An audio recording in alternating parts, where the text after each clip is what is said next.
Good evening. The meeting is now live and being broadcasted and recorded. Ladies and gentlemen, please welcome the Mayor of the Borough of Bracknell Forest, Councillor Naheed Ijaz. Good evening, everyone, and welcome to the meeting. I'm waiving the requirement in the council procedure rule requiring councillors to stand when addressing the meeting.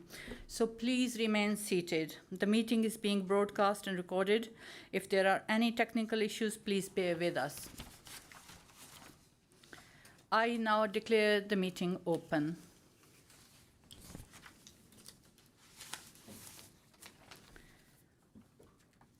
I would request everyone to please stand up for 1 minute to share our thoughts and show our solidarity with the citizens of Morocco and Libya. Please stand.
Thank you.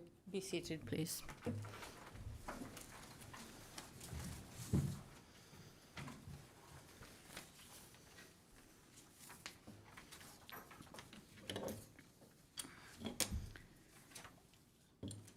Agenda item 1, apologies for the absence. Are there any apologies for the absence?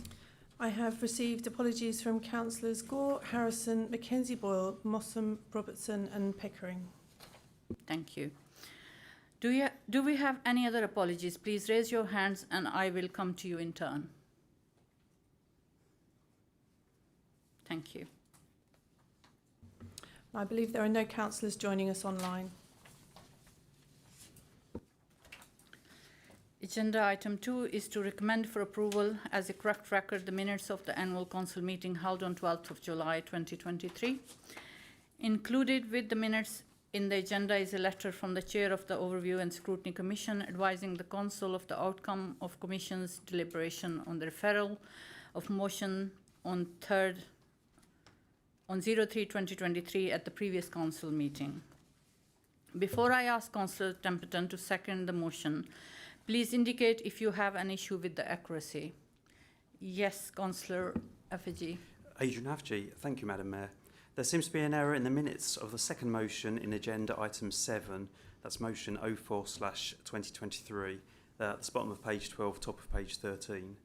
The original motion as written is not the correct one, but rather the first proposed amendment, which you then also see repeated in the correct place further down the item.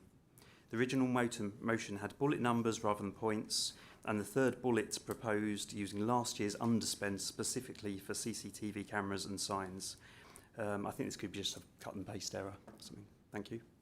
Thank you, Councillor Hafiji.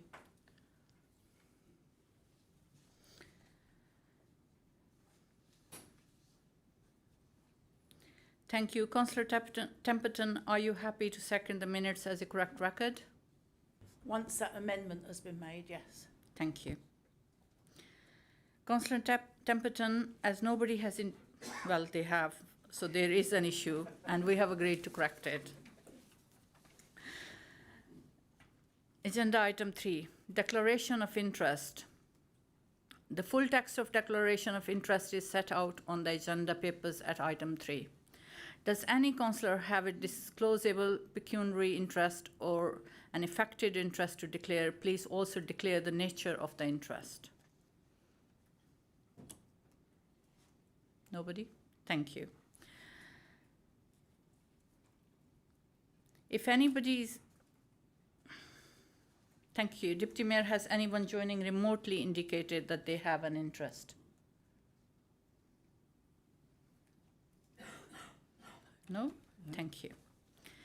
We have now come to agenda item 4, which are mayor's announcements. For this part, I would like to stand at the podium and speak to you. Thank you.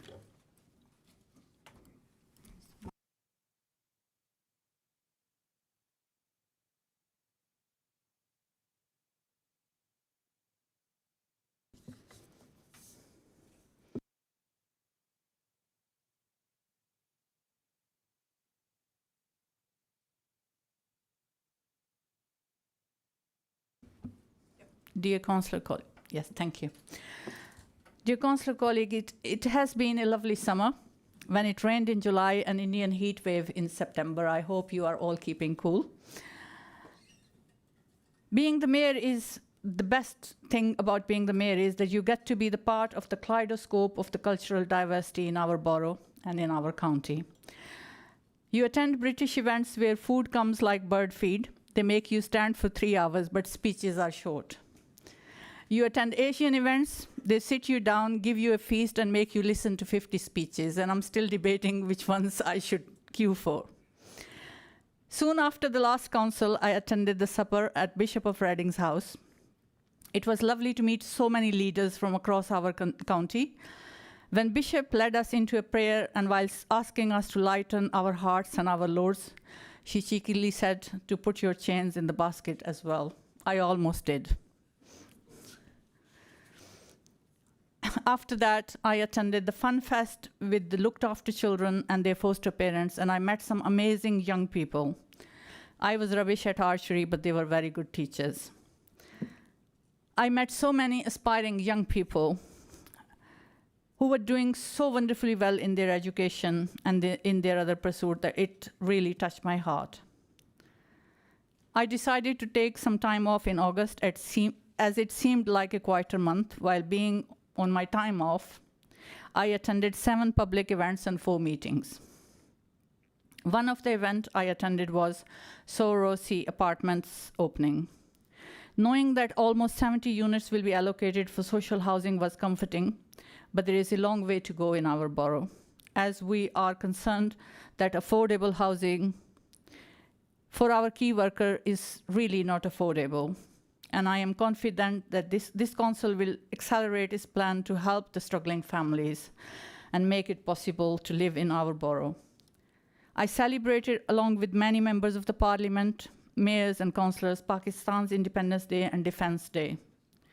We owe our debt of gratitude to Pakistan Army and its people, as they lost 80,000 lives during the 20-year war in Afghanistan to keep us safe here in UK.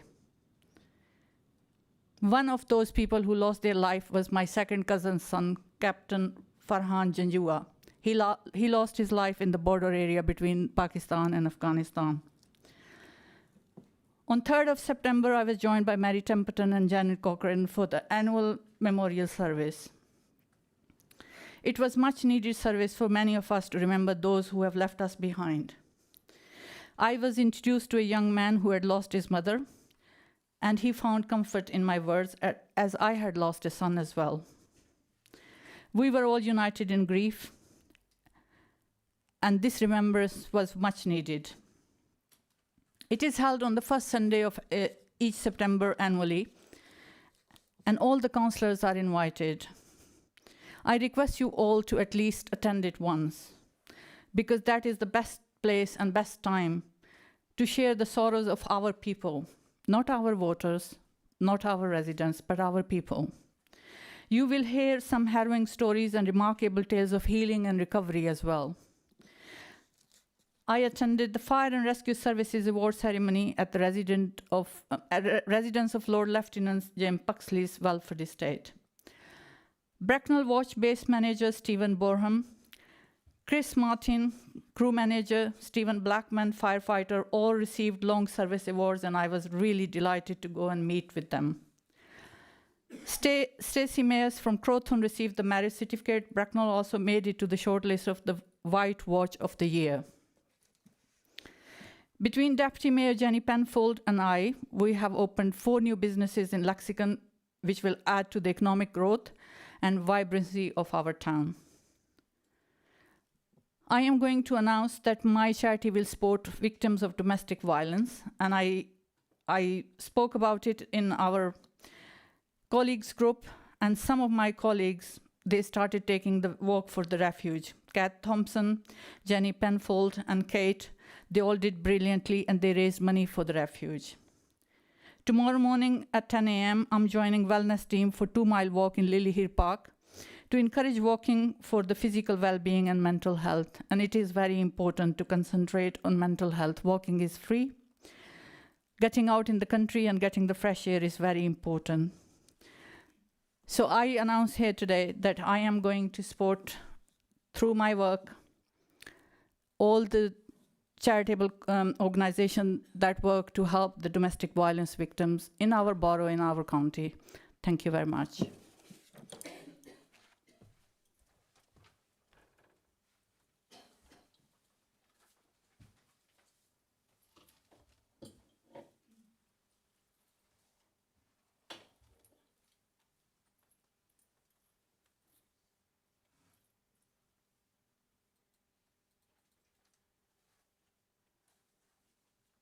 The full text of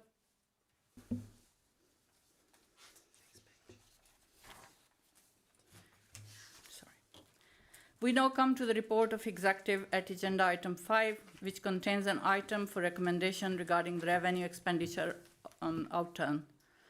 Would Councillor Templeton like to present the executive report?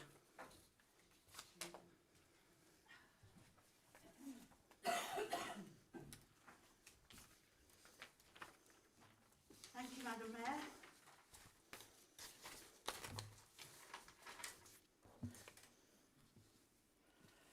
The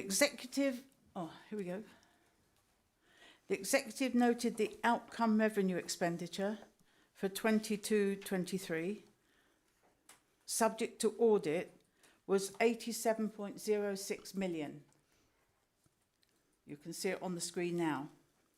This represented an underspend of 0.506 million compared with the approved budget. The executive approved a budget carry forward of 0.036 million.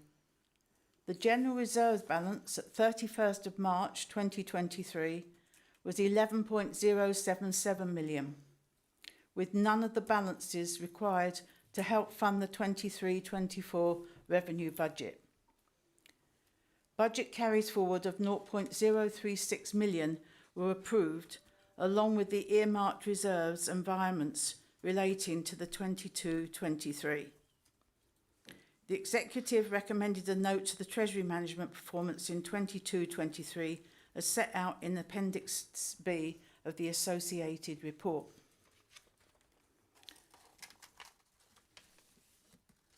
The executive noted the projected capital programme outturn for 22-23 at 23.701 billion, which was for 40% of the approved budget of 58.792 million.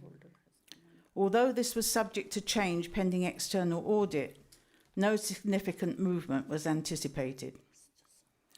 The executive also approved carry forwards totalling 34.114 million due to underspends. Although a significant proportion of the programme and many of the projects were either close to being completed or were contractually committed and underway. The Council had an overall capital financing requirement of 220.1 million as of the 31st of March 2023. The actual level of borrowing at the end of March 2023 was 85 million, with investments of 15.8 million, leaving a net debt of 69.2 million. This was compared with 36.5 million last year. The High Street multi-storey car park. The executive approved the planned closure of the High Street car park at the end of October 2023, following the recommendation made by structural engineers. The executive agreed the Assistant Director of Property would engage with affected stakeholders. The Executive also approved the plan for savings that would be released into expenditure budgets in the current year from the mid-year closure. This would be used to fund decommissioning work, including putting up hoarding, securing the site, and commissioning pre- and post-decommissioning structural surveys. The Executive also agreed for the High Street car park site to be added to the Bracknell Town Centre Southern Gateway site master plan area. Outline plans will be presented for consideration to the Executive in autumn 2023. Economic development and regeneration. The Executive confirmed it will continue support for the Market Street development and agreed proposed changes to the Council's previously agreed position.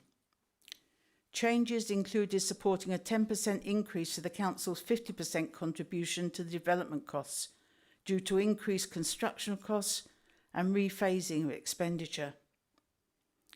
Authorities would be delegated to the Assistant Director of Contract Services to enter into an agreement with the Bracknell Forest Cambion Partnership for required off-site car park provision. The Executive Director for Place Planning and Regeneration would review the Council's current town centre parking standards.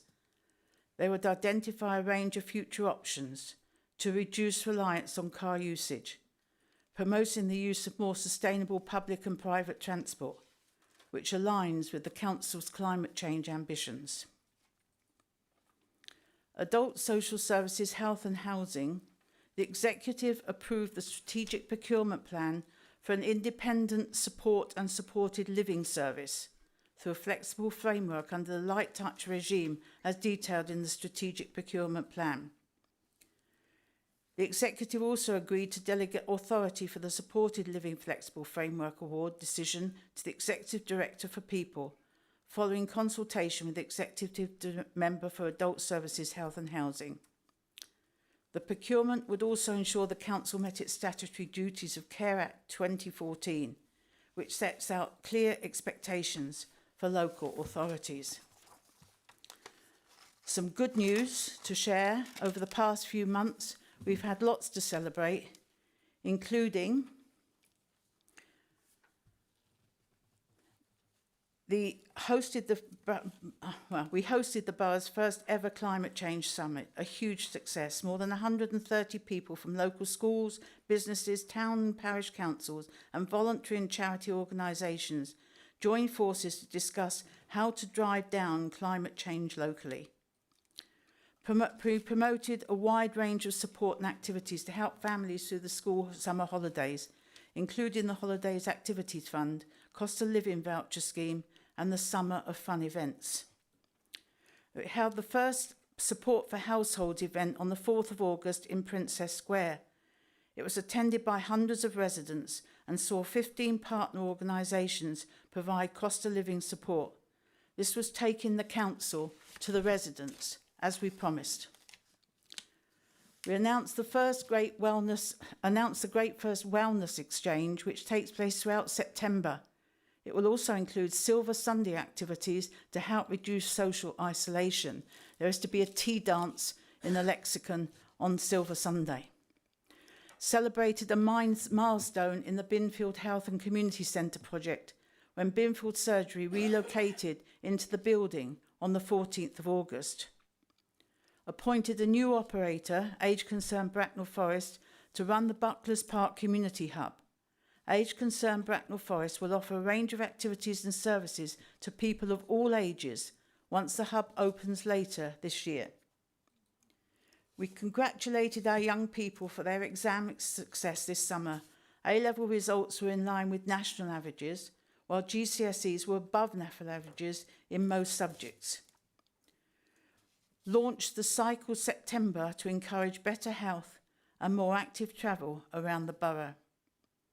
We awarded more than £100,000 of grants to charities, faith groups and voluntary organisations to help local households with the cost of food or energy, including keeping warm over the winter.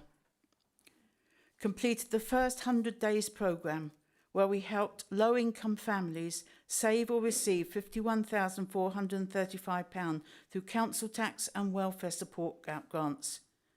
We also distributed 34,263 between 120 families, 122 families for essential and crisis support related to food, energy and other costs. Thank you. Thank you, Councillor Templeton.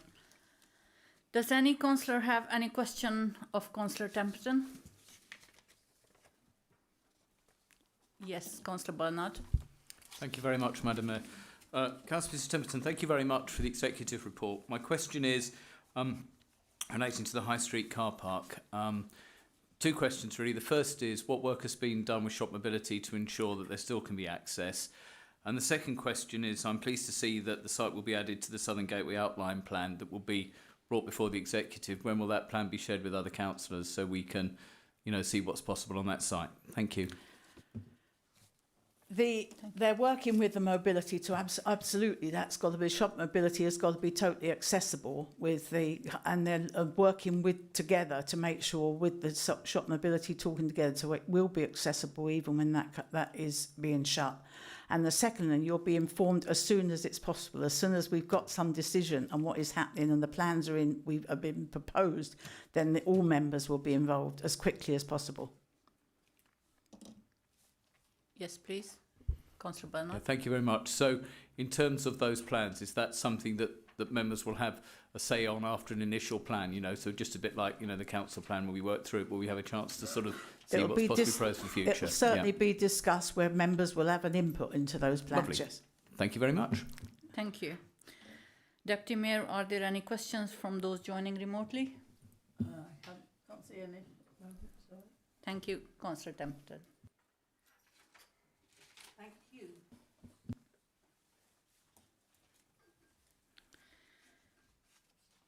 We now come to the recommendation on page 17 of the agenda report relating to the revenue expenditure outturn. Councillor Neil, would you like to move this recommendation, please?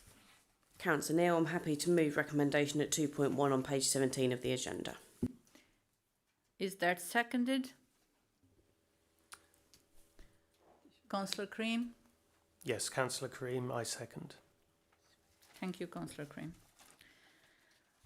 Now we'll move to the debate. Please raise your hand if you wish to speak. We may only speak once during the debate for no longer than 5 minutes.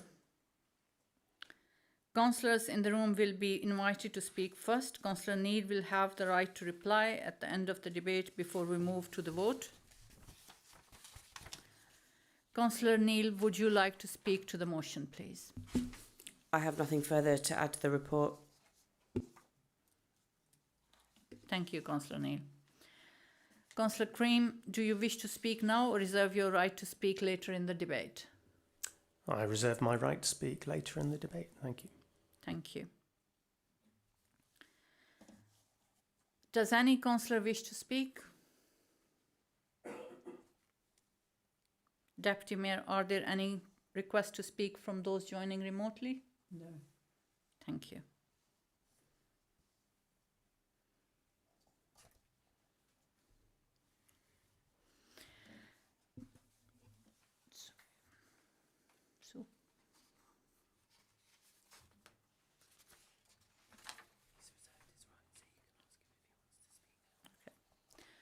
So, Councillor Cream, would you like to speak now? Thank you. Only to say that the council, I recommend the council notes the Treasury Management performance in 22-27 as set out in Annex B. Thank you. Thank you, Councillor Cream. Councillor Neil has a right to reply. Would you like to reply now? No, thank you, Madam Mayor. Thank you. The recommendation is set out on screen. The Democratic Services Officer will count our votes. So please make sure your hand is clearly raised. Only those in the room can vote. Can all those present in the chamber indicate by raising your hands if you support the recommendation?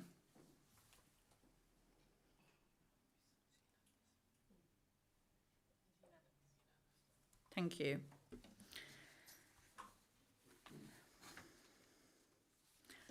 Thank you. This is carried.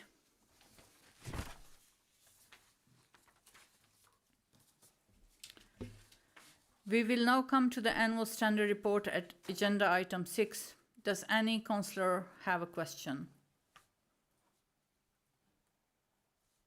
Deputy Mayor, are there any questions from those joining remotely?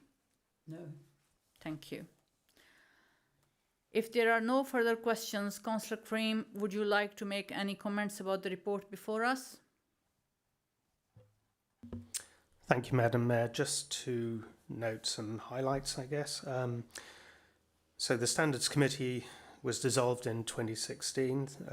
The functions were incorporated into the reference of the Governance and Audit Committee. From the 1st of April 22 to the 31st of March 23, there were 18 complaints alleging breaches of codes of conduct from members. However, in most cases where no action taken, consultation took place with the independent person before being shared with the complainant and subject member. There was a sharp rise in complaints 22-23. 13 of the 18 came from 2 complainants. There were no breaches of the code that were established, and there's an overall recognition that there's cultural adherence to the code. No proposals to introduce further legislation were made. There were recommendations from a report of the Committee for Standards in Public Life, published in 2019, which was for the local government authority to create and update a model code of conduct in consultation with representative bodies, if councillors and officers of all tiers of local government.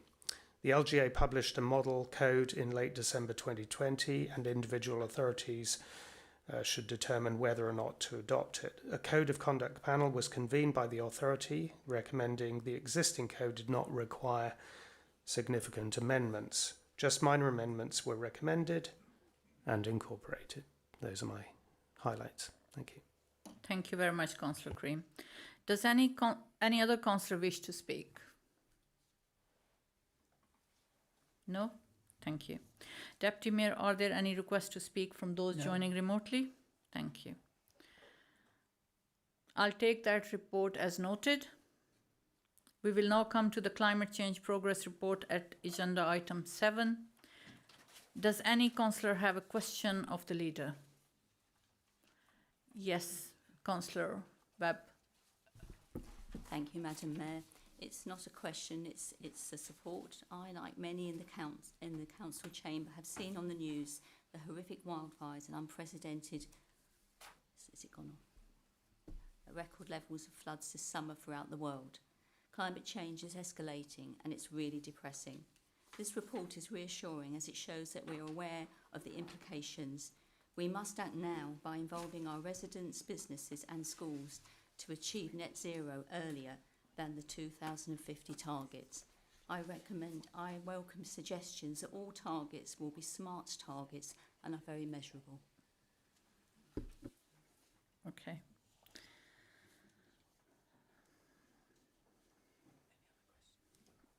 Yes, any other questions?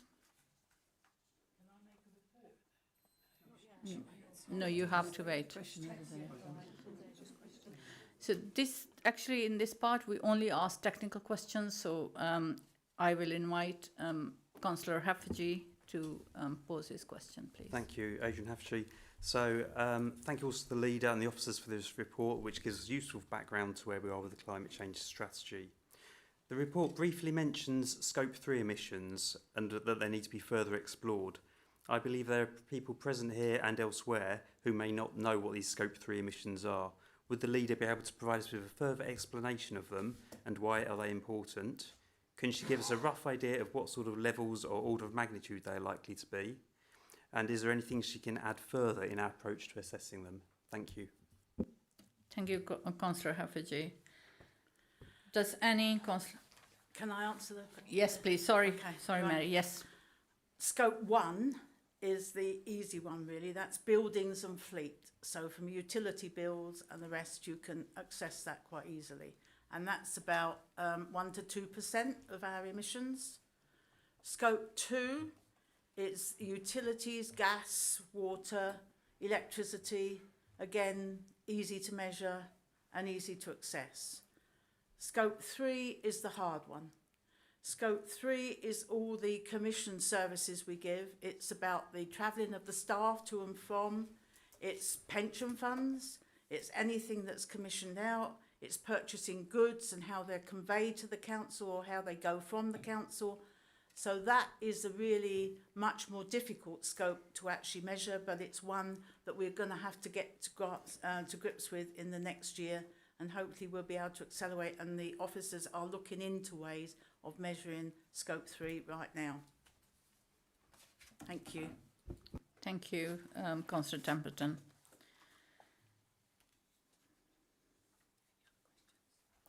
Any other councillors have any other questions? No? Thank you. Deputy Mayor, are there any questions from those joining remotely?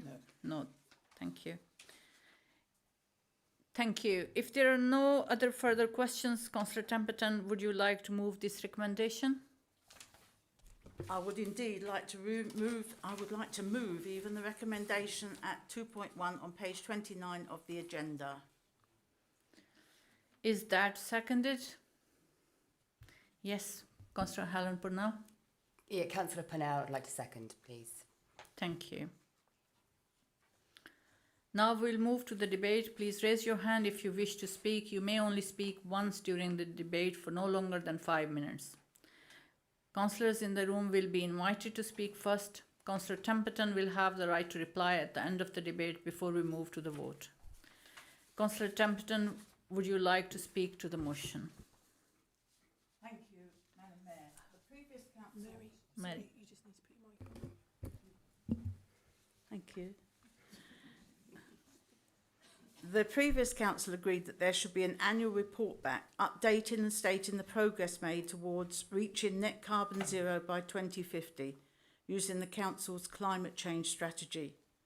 This report in Appendix 1 gives details of the activities and projects started, continued and completed during the past year.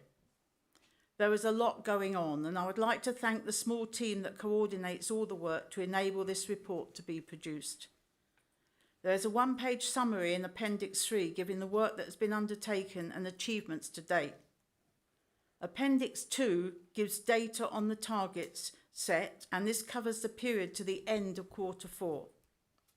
The progress so far: reduction in council's direct greenhouse gas emission, improvements in the efficiency of council buildings and over 60 residents' homes, school climate change conference held and each school given £500 to support their own project.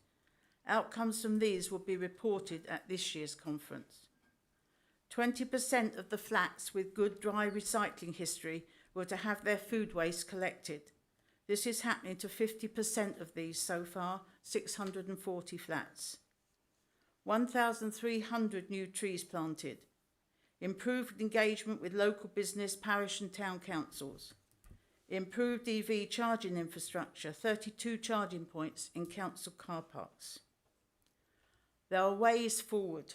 The targets for each project need to be much smarter, better defined, more measurable, regularly reported on.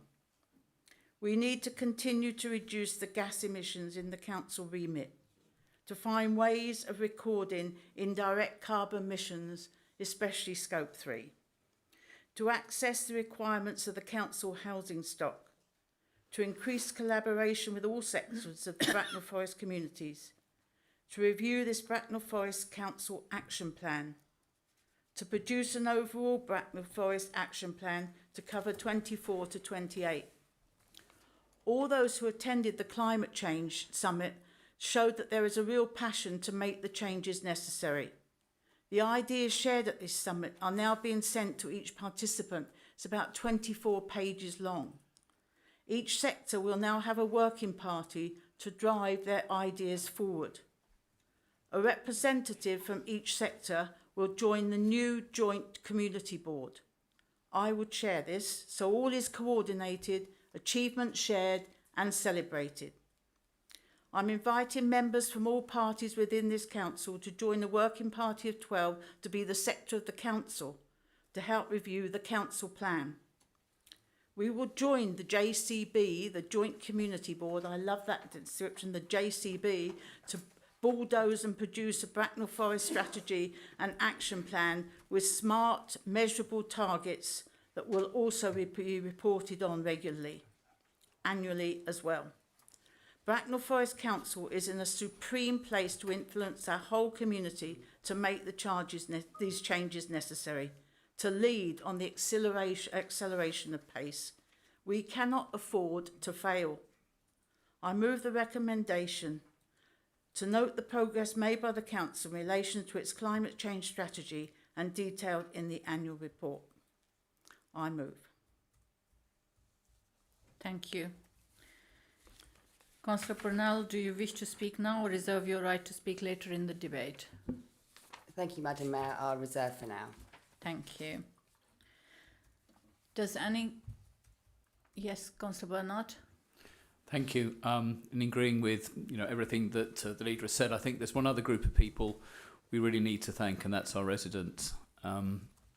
Because what I've found, both in Warfield as a parish councillor and through the borough council and getting out and about, are the conversations that take place amongst all our residents about the changes they're making. I mean, the food recycling scheme and others wouldn't be having the success they were if they weren't believed and supported by residents. So in thanking all the officers that have taken part, I want to thank our residents and say I think this puts us in a really good position as we look how we take things forward. And I note from your comments, Councillor Mrs Templeton, and I'm sure we'll discuss them in a short while, the need for smart objectives. And I think, that's very, very key.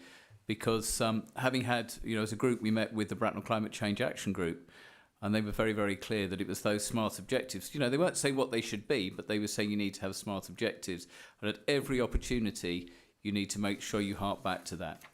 I took part in the conference with the schools last year, and I really look forward to see what's happened in the past year. But I remember on that day that Chris Packham attended, and he was very inspirational to all those present. And I think we should think about the breadth of projects, the role that our young people play in that, and actually having been in a school this week, a local school, seeing the projects already at the start of this term and their concept of sustainability and things like that. But, we have this annual report. Councils move on year to year to year.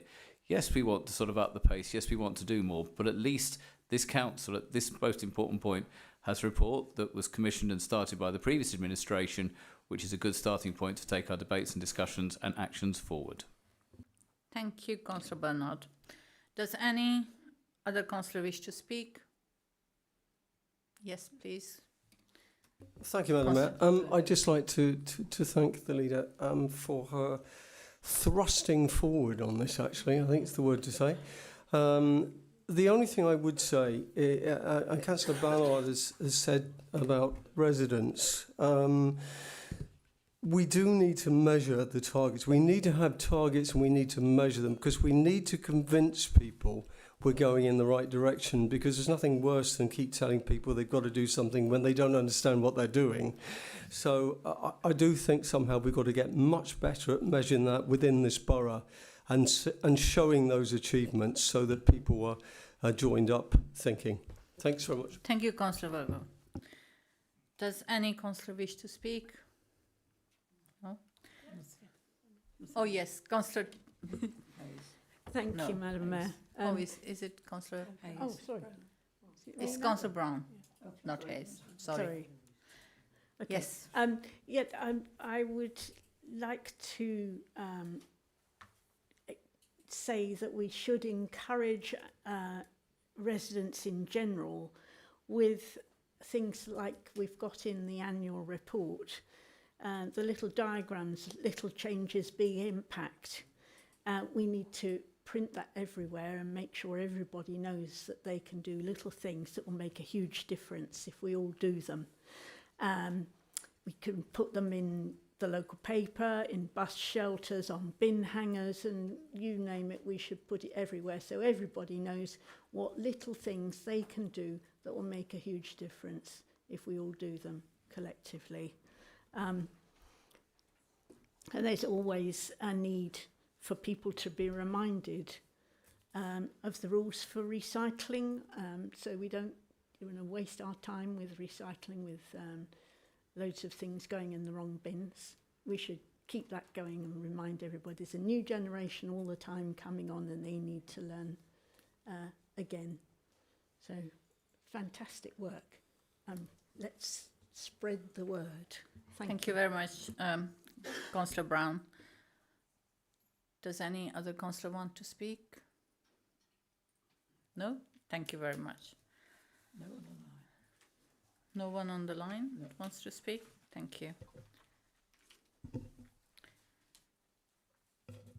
Councillor Purnell, you want to wish to speak now? Yes, thank you, Madam Mayor. Just to say that I fully support this report and this work as well, and to echo what Councillor Brown has just said, that's really, really impactful, that that everybody can make change. Everybody, if we all work together, we can all have an impact. Thank you. Thank you, Councillor Purnell. Councillor Templeton, you wish to reply? Yes, thank you very much. My insistence and my keenness for smart targets is really summarised in Appendix 2, because that Appendix 2 was added after I read the actual report, and the actual report was lacking really the actual smart targets and the data that went with those. So it's all right having lots of projects, but how well are those projects going? Because if you don't have objectives and you don't have targets and you don't record them, you never know if we're ever going to achieve it, and we're never ever going to get anywhere near the zero carbon by 2050 or whatever other year we choose to go towards. We would also need to know whether we're to celebrate success or whether we're failing.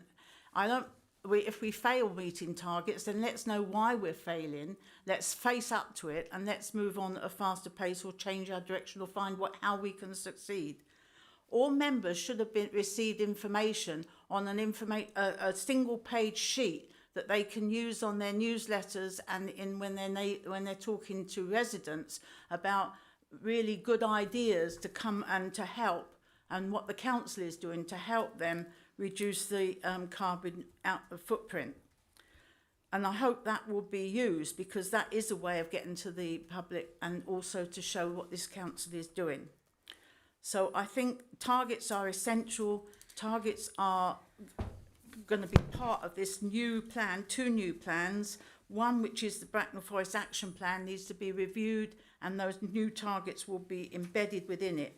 But we also need to produce an overall Bracknell Forest Action Plan, where 80% of the emissions are given out by the rest of the borough, not this council. This council is only responsible for 2% of the emissions. We have to get down the whole lot, and that relies entirely on the residents helping us, big businesses, little businesses, small businesses. Everybody in this borough has to work together to reduce that 80%. So I move this motion. Thank you very much. Thank you, Councillor Templeton. The recommendation is set out on screen. The Democratic Services Officer will count our votes, so please make sure your hand is clearly raised. Only those in the room can vote.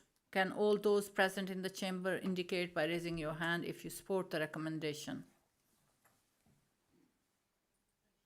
That is unanimous. Thank you. That is carried. We will now come to the appointment to the committees and council meeting dates report at agenda item 8. Does any councillor have a question of the leader? Yes, Councillor Barnard. Thank you. I noticed that there are 2 vacancies being filled tonight. For clarity, I understand that there is still a vacancy on the planning committee. Are we waiting for that to be filled? Yes, Councillor Templeton. I have been informed tonight the Liberal Democrats are putting forward Councillor Zahudin for the planning committee, and that would then complete the nominations. So I would like to include that on this paper and to vote for that tonight. Thank you. Does any councillors have a question of the leader? Deputy Mayor, are there any questions from those joining remotely? No. Thank you. If there are no further questions, Councillor Templeton, would you like to move these recommendations? Yes, I I'd like to move recommendations 2.1, 2.2, 2.3, 2.4 and 2.5 on page 103 of the agenda. Thank you. Is there a seconder? Sorry, I think, may I point of order? I think there needs to be an amendment to that to include the announcement that was just made. Yes. Okay, Yes, you're correct. with the amendment added. Thank you for putting I'm that. happy to second that. Is that seconded? Yes, Councillor Candy? Jeffries?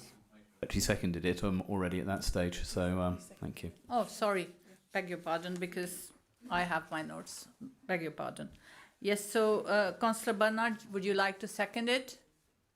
Yes, thank you. If that's okay with you, Madam Mayor, thank you. It is perfectly fine, thank you. Yes? Now we will move to the debate. Please raise your hand if you wish to speak. You may only speak once during the debate for no longer than 5 minutes.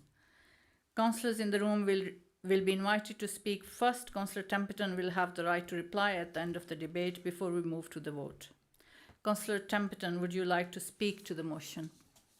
I think it's very clearly outlined here, and I think it would. We could. I don't wish to add anything to what is written down here. Thank you.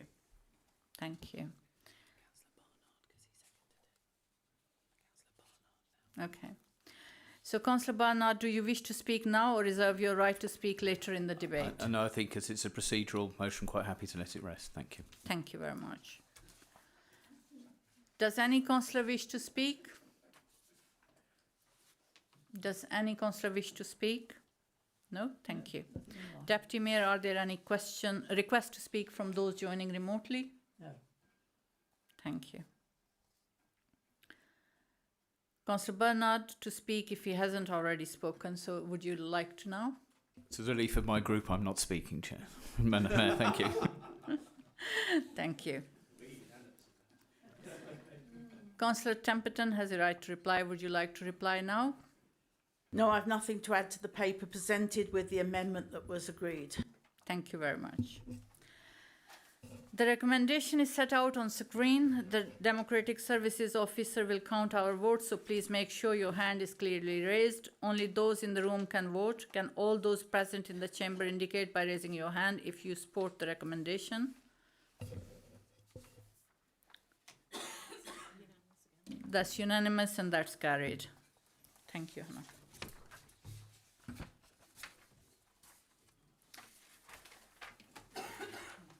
We have received notice of 3 questions which are set out at item 9 at the beginning of your agenda and will be displayed on the screen in turn. The response from the relevant executive member to each question has been published as a supplementary to the agenda. Both questions and the responses will be taken as read. Each questioner will have the opportunity to ask one supplementary question which should arise directly from the question or the reply provided by the second. The first question is from Councillor Harrison to the executive member for the executive and community cohesion, Councillor Purnell. Councillor Harrison, do you have a supplementary question? No. Oh. Okay, so I understand that he had to leave and Councillor Bernard is going to ask the question. Thank you. In the interest of expediency, are you comfortable, Councillor Purnell, if Councillor Harrison submits a supplementary to you for additional information following this meeting, as he was taken ill at the start of this meeting, if that's okay? Thank you. Thank you. So, Councillor Purnell, can you respond, please? Yeah, that's absolutely fine. Thank you. Moving to our second question set out at the item 9 at the beginning of your agenda and on the screen. This has been asked by Councillor Virgo to the Executive Member for Adult Services, Health and Housing, Councillor Wright. The response from Councillor Wright has been published and is shown on the screen. So, Councillor Virgo, do you have a supplementary question of Councillor Templeton? I do, Madam Mayor. Thank you. Please speak. Thank you. Look, while I understand there's to be a review of the sexual services all over shortly, I'd like to ask the executive member if she would look at other authorities who provide sexual health services, rather like the London North West Health Area at Mattocks Lane in Ealing, who take a very different approach by opening every weekday to provide their help to those who are in full-time employment and find it difficult to arrange an appointment, Madam Mayor. Thank you. Thank you, Councillor Weber. Councillor Wright, can you please respond? Thank you, Madam Mayor. Thank you for the question. We will be looking for another provider in due course when we come to the end of this contract, and we will take your advice into consideration and be looking at the health needs of the community and what are the best options for our community. Thank you. Thank you, Councillor Wright. Thank you, Madam Mayor. My pleasure. Thank you. Finally, moving on to our third question set out at the item 9 at the beginning of your agenda and on the screen. This has been asked by Councillor P. Thompson to Executive Member for Planning and Transport, Councillor Gilby. The response from Councillor Gilby has been published and is shown on the screen. Councillor P. Thompson, do you have a supplementary question for Councillor Gilby? Yes, I do. Please. May I thank the Executive Member for his written response. May I ask if the Executive Member can confirm what proportion of our roadways are currently considered to be beyond their expected lifespan, and what action the Council is taking to address the funding shortfall for that, as it is exacerbating these hazardous conditions.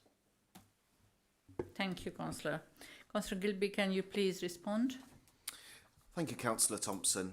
Our engineers undertake annual condition surveys across our 450 kilometres of road, and this informs our forward programme of resurfacing, which is based on a worst first basis.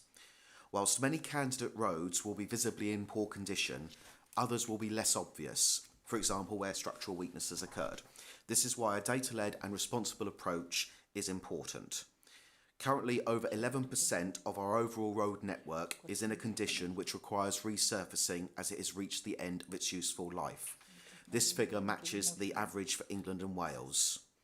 Despite the shortfall in government funding, the Council has increased its own capital funding towards highway maintenance in recent years. However, no local authority will be able to fix this problem unless supported adequately by government. And this is the message I seek to deliver at the highest level. As I have mentioned, maintaining safety for the travelling public is key, and dealing with potholes to the best of our ability will continue.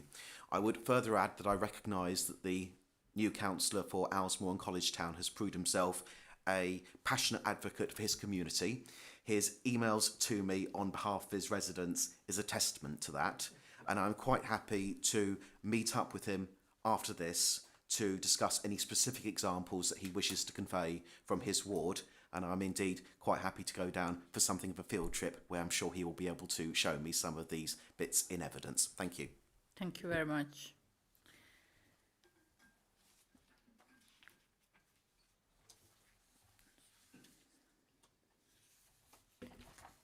Before we move to agenda item 10, motions submitted under Council Procedure Rule 11, we will take a 10 minutes comfort break.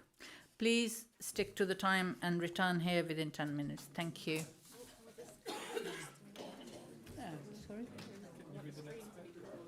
Next bit.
assumed? Thank you. 3 motions were submitted under Council Procedure Rule 11 of the Constitution and are set out at item 10 at the beginning of your agenda. Each motion will be moved and seconded, and then we will move into debate. Please raise your hand if you wish to speak. You will only be able to speak once for no longer than 5 minutes. Councillors in the room will be invited to speak first. The mover of the motion will have the right to reply before the vote is taken. If an amendment is moved and seconded and debate will begin to the amendment, anyone who has already spoken on the substantive motion can speak again on the amendment. The mover of the substantive motion will have the right to reply at the end of the debate on the amendment before the vote is taken. We will start with the first motion. Councillor Templeton, would you like to propose your motion, please? I would, Madam Mayor, thank you, but I'd also like to change some of the wording. I would like to have 1, 2 and 3 and then go on to 4 and 5. So we have 1, 2 and a new wording for number 3. And this is to say, I'm altering this to include the words, both the strategies should be done so in a financially transparent way to demonstrate accountability, affordability and economic benefits with clear interim and smart targets. This was suggested by the Conservative group and I've accepted those words be included as item 3. So item 3 on that motion now becomes 4 and number 4 becomes number 5. And with that change, I would now like to speak to the motion. Thank you. Please carry on. There can be no doubt that we are living in a climate emergency. Every day we hear of another record broken. This summer was the hottest ever recorded. The extreme heat waves in Europe and North Africa were made 2 to 2.5 degrees hotter. Mary, I'll have to stop you there. The motion needs to be seconded first before you can speak to it. Thank you. Sorry. Yes, Councillor Hafiji, Adrian please. Hafiji, I second the motion. Thanks. Thank you very much. And please, now you can speak to the motion, Mary. I forget the first 2 lines, you've heard them. The extreme heat wave in Europe and North America were made 2 to 2.5 degrees hotter because of climate change. It was America, actually. Thank you. Heat waves, fires and floods have destroyed lives and livelihoods across the globe. 61,000 people died in the European heat waves of last year, including more than 3,000 in the UK. Melting glaciers reduce the supply of fresh water. Rising sea levels reduce the supply of habitable land. Heat, storms and flooding affect the food supply. Human migration that we are experiencing now will be nothing to the mass migration caused by the global effects of this climate emergency. Reaching net zero by 2050 will be too late. We have to increase the pace of change. All neighbouring authorities and most science-based targets include 2030. We have a climate action plan, but it needs reviewing with smarter, tighter, measurable targets so we can see if each of our changes are having the desired effect. With direction and real action from central government, we could be more precise, but lacking that and not knowing how fast our communities can respond, we have to include the words as close to 2030 as possible.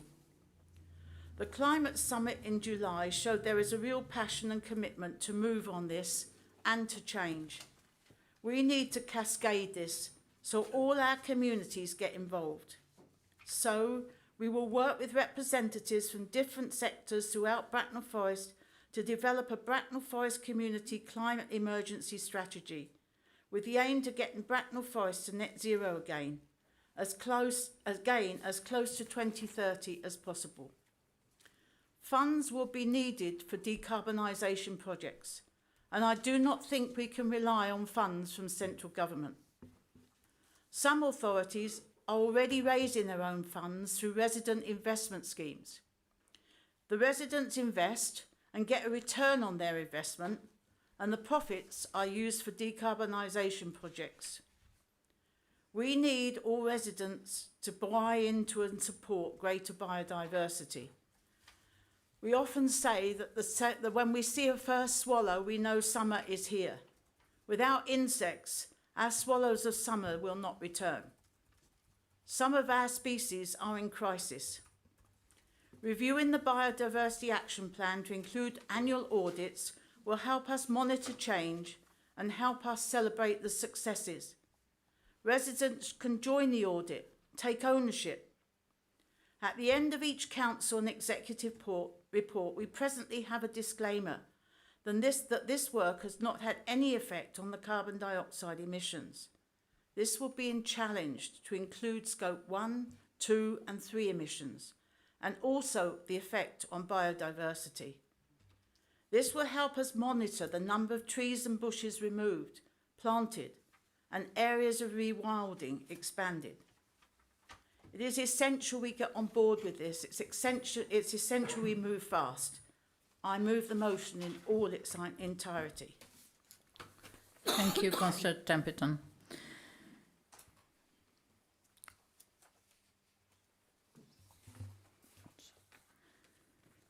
So, Councillor Haffiji, do you wish to speak or reserve? I'll speak now, please. Thank you. It seems that pretty much every time we switch on the news now, there's a different disaster, where its severity or likelihood of happening has been increased by climate change. These aren't small events either, and we often see swathes of land that have been parched, flooded, burnt or torn apart by storms. Just yesterday, we heard of Libya, with more than 5,000 dead and tens of thousands missing due to the flooding. Climate change is here, and it is happening now. The worsening of the climate has been slow moving. It has taken many years to build to where it is now. We have emitted so much carbon dioxide and other greenhouse gases that the inertia will continue for years to come. It is going to get significantly worse. It is an emergency, and we need to be on an emergency footing to deal with it. Switch off the phones, please. The sooner we reduce our emissions, then the less bad things are finally going to get, and the less chance there is of us hitting an irreversible climate tipping point. Aiming for net zero in 2050, that's 27 years' time, is way too far away. 27 years ago, we had no worries about the climate in our hazy pre-internet times. Even 10 years ago, we were only just starting to cotton on that the future could be worrying. Yet look at the changes that have happened in the last few years. Things are moving so much faster now, and in the last year or so in the UK, we have kept having record heat, record flooding and wildfires. We need to move so much quicker than looking towards 2050. Ideally, we should be aiming something more like 2030, as some of our neighbouring boroughs have. But there would be uncertainty in achieving this without offsets, due to the government's current part of action. And also, we are playing catch-up. This motion aims to get us as close to 2030 as possible and asks our officers to review our strategy to achieve that for our council emissions. Borough-wide, to hit net zero, we need to take everyone with us, all our residents and businesses. It needs to be a community effort and one that we can help steer. We need a cultural shift for every person to realise what needs to be done and their part in it. This is why we are calling for community climate emergency strategy, again to aim for achieving net zero as close to 2030 as possible, but across the whole borough. It won't be easy and there are big changes to be made, such as to travel, power use in planning, or limiting the needless stuff that we constantly consume. But what would be the alternative should we fail? We saw in the Climate Summit in July that there's real energy in the community and a desire to work towards making change. Done correctly, this endeavour could enrich the community and foster a sense of togetherness and purpose. We can develop and share sustainable skills and experiences such as making, growing and repairing. Working together will be essential as we mitigate the worst of the emergency. But goodwill and intention alone won't take us where we need to be. There is a financial trap that to get benefit from lower emissions, you may first need to pay for the EV car, the heat pump or the solar panels, and not everyone can afford that. The local climate bonds that we propose to investigate will enable those of us that can afford it to invest in those that can't.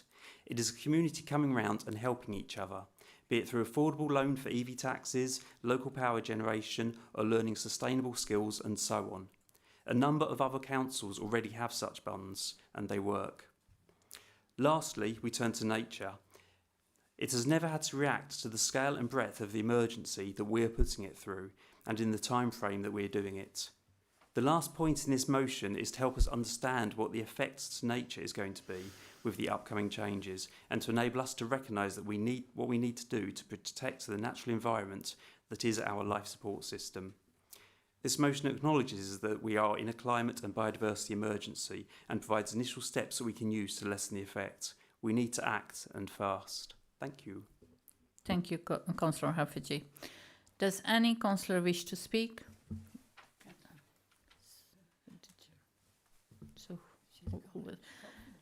So Councillor Collins was first. So would you like to speak? Thank you, Madam Mayor. So who was the second? I'm speaking in support of the motion, specifically about biodiversity.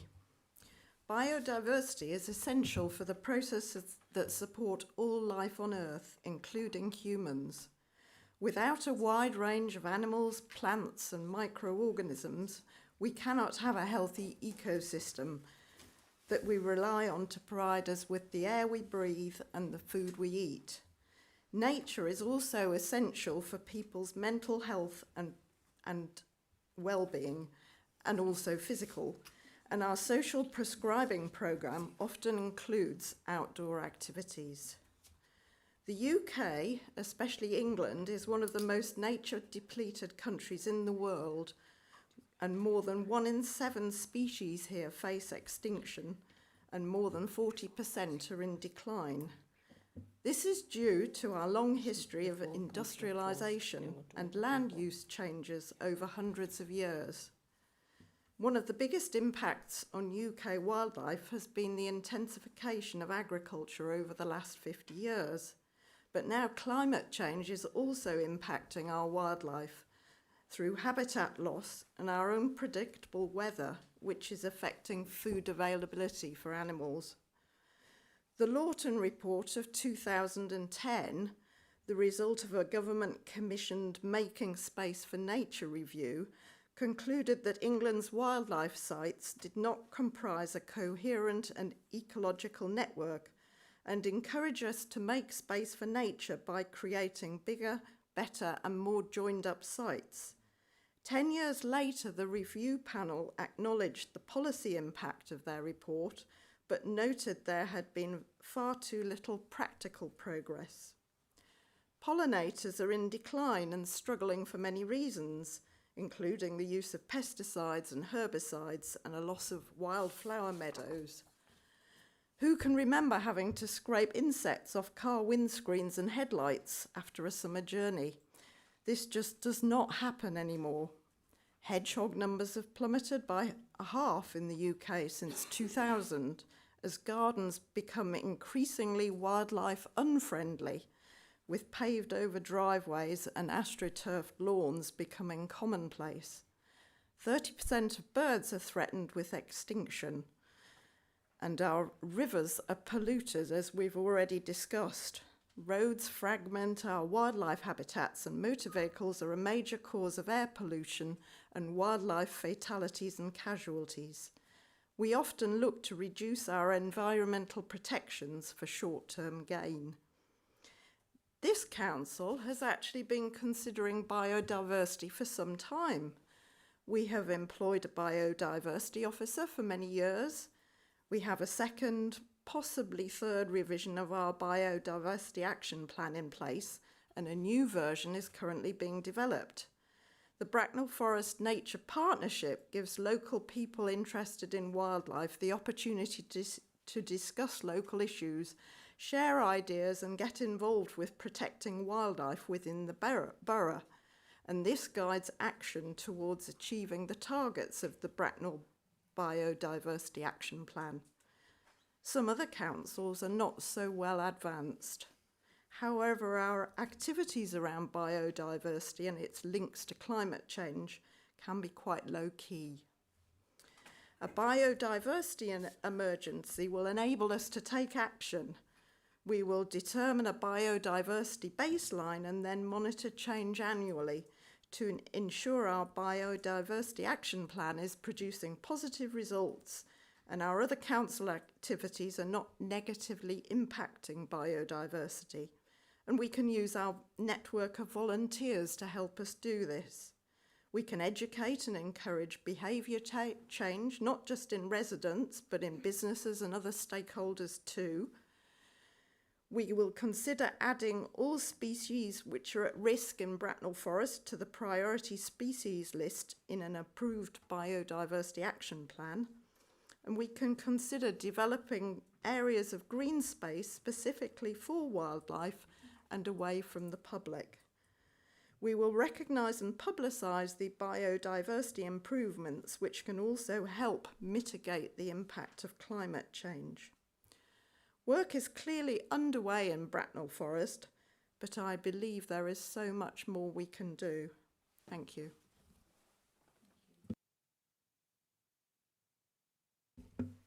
Councillor Thompson?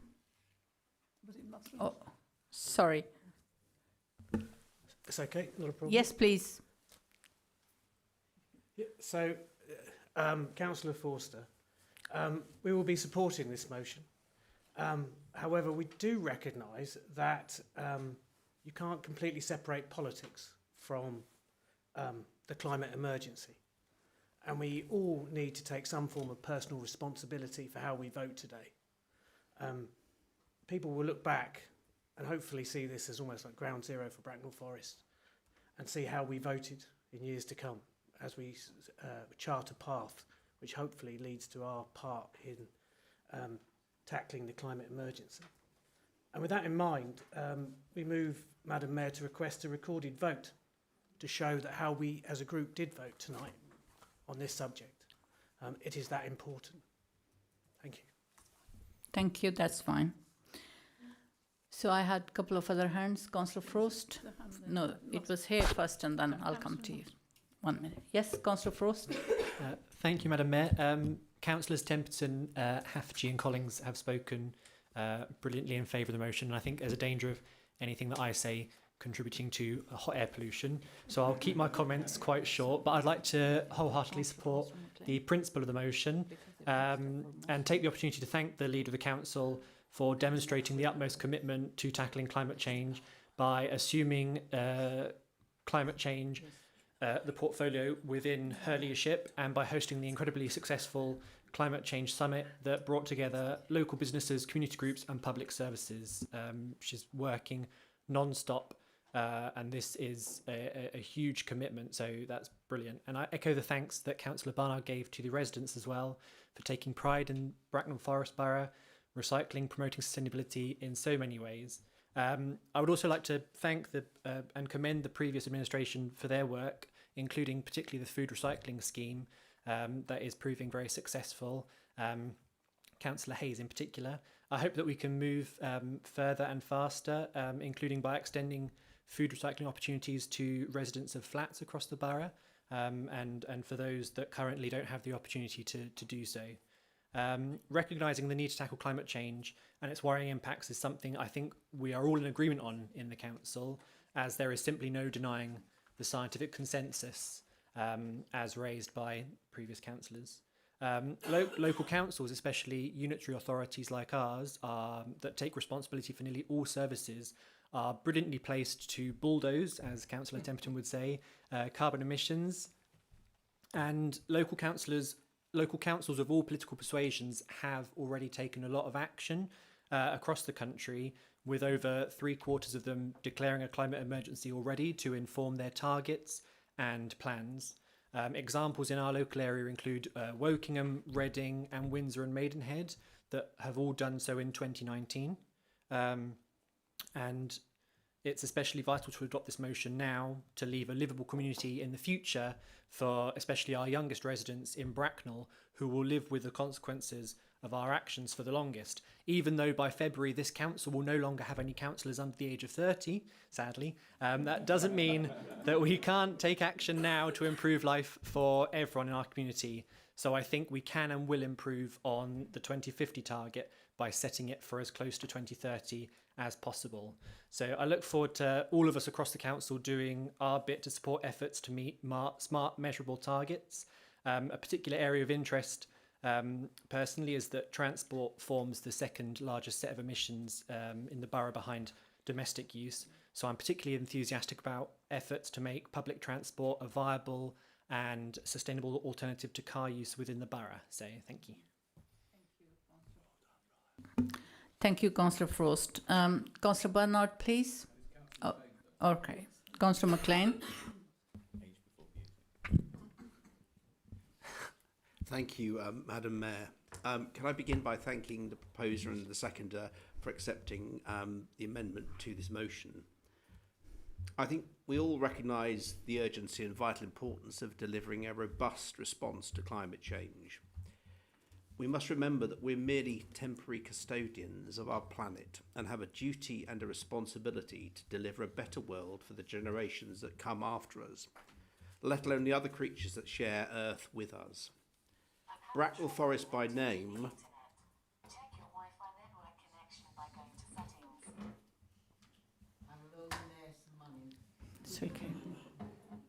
Bracknell Forest by name, let's keep it Bracknell Forest by nature. But we are at a time of uncertainty for local authorities with severe financial constraints. We need to demonstrate to our residents that our plans are credible, achievable, deliverable and affordable in a time of significant financial pressures on household incomes. We've been listening to local groups, including Bracknell Climate Action Group, and taken what they have been saying on board. Residents and local businesses need to be able to buy into this plan. We will struggle to be able to achieve these stretch objectives without their support. We've done so much already, but as Councillor Collins has said, there's so much more that we have to do, including setting out clearly defined timescales and milestones for delivery and securing adequate resources to put our plans into operation. So that's why I'm pleased to support this amended motion. But I have to disagree with Councillor Foster. I don't think in this council chamber this is a party political issue. We all agree that it's the right thing to do. These are the right plans for this council to deliver, and that's why I would urge every member of this council to support this motion tonight. Thank you. Yeah. Thank you very much. Very eloquently spoken. Thank you. Does Councillor Bernard, please? Thank you. I won't repeat what has been said, but I think there are some really key points. This can be overwhelming to our residents. I mean, we're declaring a climate emergency. We're really highlighting, I think, what has been a really fast change in recent years. And without going into the maths of this, we're not talking about a linear change, we're talking about exponential change. And I think what's really been so eye-opening, I think, for many people this summer has been where you can have tinder dry conditions, a stronger tropical storm, and the consequences firestorms of the scale we've not seen before. And I think it's absolutely right, isn't it? Decisions we make tonight aren't just for the next 6 months, the next financial year of this council, but actually for the next 5, 10, 15, 20, 50, 100 years. And I think the point is eloquently made that we're doing this for our children, our friends' children and grandchildren, and generations not yet born. And I think they look at all public bodies, councils and others, to see, you know, what are you going to do? How are you going to do it? It's been said we can't do everything that we want to ourselves, and it can be overwhelming for our residents. But as we've said this evening, little things can make a big difference. Because let's be absolutely clear about this, that science and technology might be able to help countries like ours and engineering push back on the effects of climate change for a short while, but it'll never defeat it. Put simply, we have to reduce emissions. Put simply, we have to find ways of cutting the emissions by recycling, reusing, and reducing the impact on some resources. Because the sad fact is that the most vulnerable communities in our world will be those who will be hit the hardest and hit first. They don't have the voice. They don't sit in council chambers and meetings like this. They seldom find themselves on the news until it's too late. But we know islands around the world will disappear under the surface. And why this matters so much, and I hope there's nobody in Bracknell Forest that doesn't believe that carbon dioxide, methane and other greenhouse emissions are actually having an impact on this, is because it will happen faster and faster and faster. The warmer the earth gets, the faster the ice melts. The faster the ice melts, the more methane is released into the air. The more methane, the more the sun's rays are trapped in the Earth's atmosphere, the more damage that it does. Now, Councillor Hafji's right. Some of this is irreversible. You know, it's just embedded into that. But that doesn't mean we shouldn't try. So as we did with food recycling, as we did with changes to bin collections and boosting recycling, let's reach out to our residents. Thank them for what they've done so far and encourage, not tell them, encourage them that there are ways to go forward. And hopefully with things like the Green Bond and others, we'll be able to unlock new discussions and debates. I disagree with Councillor Foster. This isn't ground zero for Bracknell Forest, but it's an important, pivotal moment, building on, I think, the lived experience of our residents and those they've seen in the news, to give us that impetus to move forward.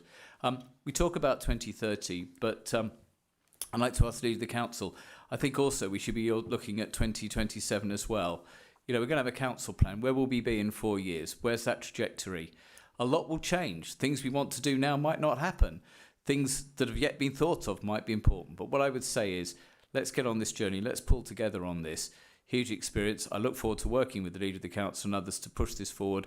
Our group is fully supportive. We had a great meeting with Bracknell Climate Change Action Group, and I think they'll be pleased tonight to know that we're looking at these smart targets moving forward, and we'll be, as a group, very supportive of what we can do taking this forward in this council. Thank you. So, Councillor Forrest, As my name was mentioned, I would like to just you, have a you, rebuttal. you, I really apologise, but you cannot speak. You have Point of already order, Madam Mayor. asked. Point of order. I believe under Procedure Rule 13.5, the councillor has a right to make a personal explanation. That is correct. Okay, I will allow that. Thank you. So I would like to address my Conservative colleagues. I believe I was misunderstood. My point is that residents have a right to know specifically how their individual representatives have voted on this vital matter, and not to suggest that this is a party political issue. Thank you very much for that clarification. Thank you. Any other councillors wish to ask any other questions? No? Okay. Sorry. Does any other councillors wish to speak? No? And no one online wishes to speak? Thank you. That was a very good and thorough debate, and I thank every one of you for participating in it, highlighting all the important issues and telling us as it is. There is an emergency, we all agree to it, and we support this motion very strongly, all of us. There are many countries who have net zero already, but they are suffering because of other nations who are industrialized and are polluting our planet. I, coming from Pakistan, know it far well because we had the biggest flood of human history only a few years ago, where all the crops were destroyed, and people are still internally displaced because in poor countries, when your houses are demolished, there is no social housing to put a roof over your head. We have seen it in recent days with Libya and with Morocco, and those are all the things that bring this message more closer to home again, just to remind us that we need to do something, even as little as putting our recycling bins out and recycling our rubbish. That helps. So that is the kind of message we want to take to the wider audience. Thank you very much.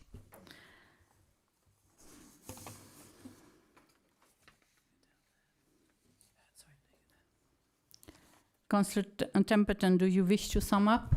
I'll just say thank you, and we cannot fail, so let's go with it. Thank you.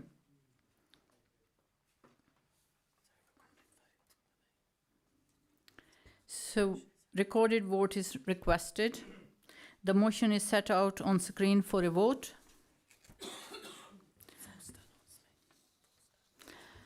Councillor Foster has called for a recorded vote on this motion. I will hand over to the Chief Executive, who will call your names in turn, and you will indicate whether you are for, against, or abstain from voting on the motion. Please make sure that you use your microphones when stating your vote. Chief Executive, please, can you proceed with the recorded vote? Thank you, Madam Mayor. Can I just reiterate, if you can just touch your microphones just to make sure they're warmed up so that...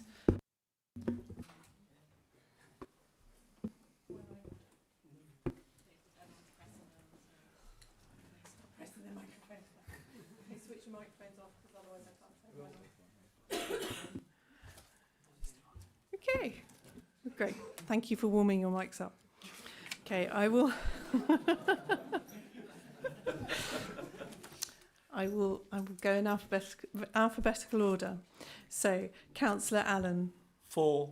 Councillor Bailey. 4. Councillor Barnard. 4. Councillor Bidwell. 4.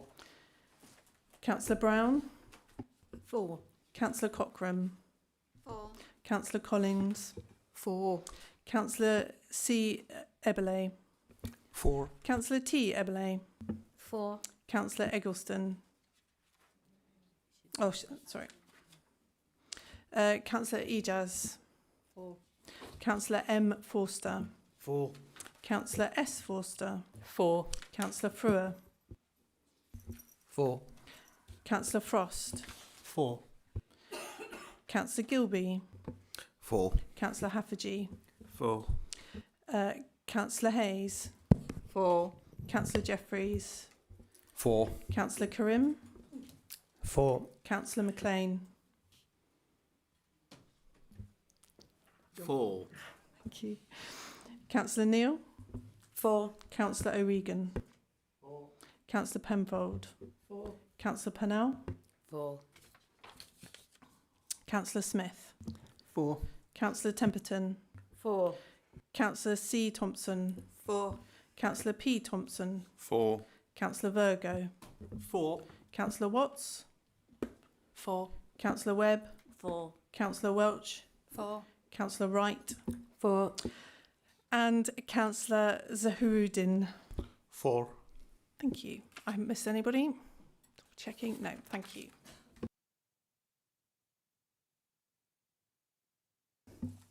That vote was unanimous. Thank you.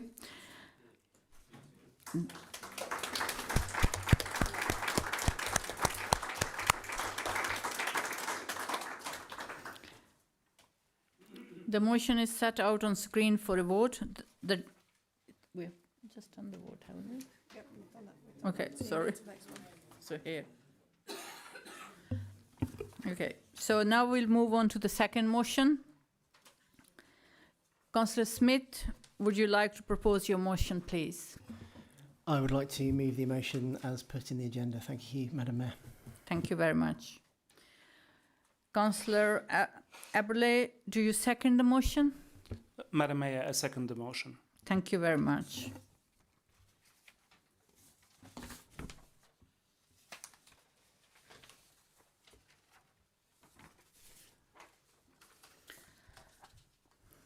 Councillor Smith, would you like to speak to the motion?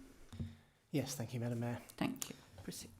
Madam Mayor, research published over the last few years has found that public trust in politics is at its lowest ever level and in continued decline, with significant impacts particularly attributed to scandals surrounding senior government ministers during and in the aftermath of the COVID pandemic. Polling by the Institute of Public Policy Research shows that citizens increasingly feel they lack representation and voice in how society is governed. This is resulting in escalating democratic disengagement, increased political polarisation, and less effective, less progressive government. At the local level, on the doorstep, in our inboxes, and on social media, residents are telling us that they don't feel listened to, that they are struggling to access public services and support from the council, and that their voices are not always considered when the council makes decisions which affect their lives. They're complaining that they are not receiving clear communication from the council leadership and feel in the dark about what is going on in their communities. In May of this year, residents voted for change, resulting in the largest shake-up in the constitution of this chamber in a generation. The new leadership of the council have talked with passion and conviction about putting residents first and listening to their concerns. We believe these to be true and honest intentions, but strong words need to be backed up with decisive action. Every member in this chamber has a role to play in this, ensuring that we always act with integrity and in the best interests of residents, representing their concerns and fighting for their issues.